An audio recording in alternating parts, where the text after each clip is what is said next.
Hi everyone, my name is Maria, and the article I chose was on social and academic functioning in adolescents with anxiety disorders.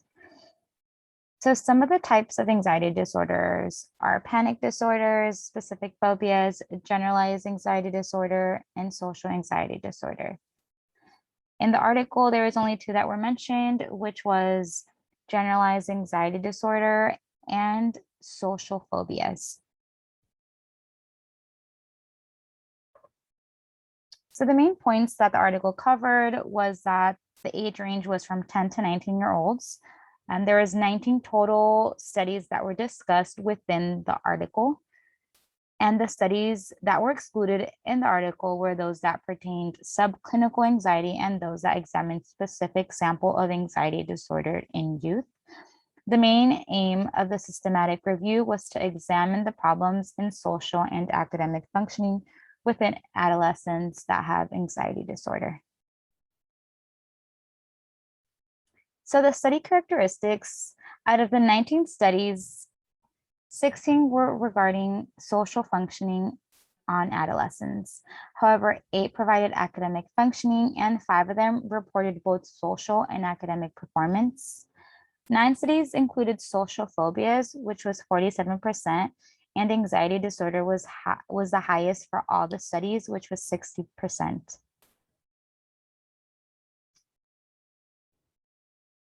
So as far as the social competence and interpersonal relationship, so adolescents who had social phobias judged themselves as doing worse than others. For structured tasks, such as reading aloud or communicating tasks, they had poor social performance.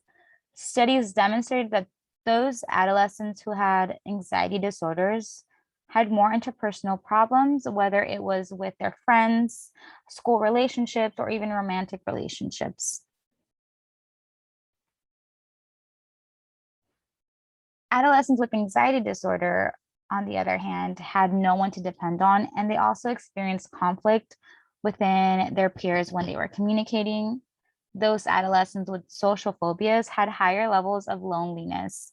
However, in one of the studies, adolescents with anxiety disorder were able to cooperate after being let down in an interaction.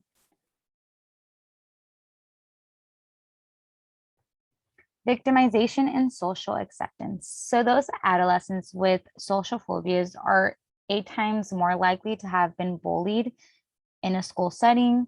Those adolescents that suffered from anxiety disorder, especially those with social phobias, were not likely to be accepted by society.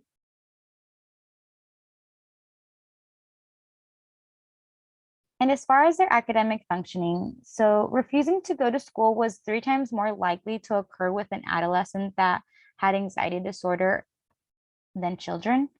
Half of the adolescents with anxiety disorder were seen by their parents as impaired when doing schoolwork, taking an exam, and when public speaking. Students had history of failing grades, and the point average was the same by the end of the high school. So there was no difference that was seen in the progression throughout their school year. So those students who were struggling in the beginning, they continued having those failing grades.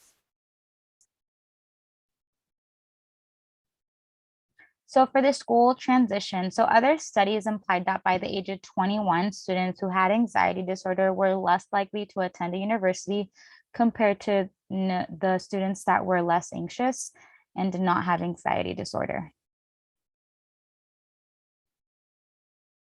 So how might this impact me as a teacher? I think that this has broadened my thinking. I'm able to know a little bit more of the different types of anxieties. With that being said, I am able to understand and use certain strategies for my future teaching. As a future teacher, I know I may have a few things. I may have to learn a few more things with regarding students that have anxiety disorder.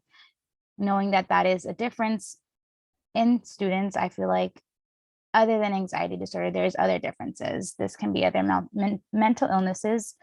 And I think this article has challenged me to think how I would adjust those lesson plans for certain students.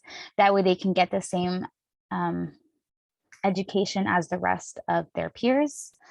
I feel like that way they can feel more included and gain more interpersonal relationships with their peers as well. And the next page is just a reference slide. And that is it. So thank you for watching.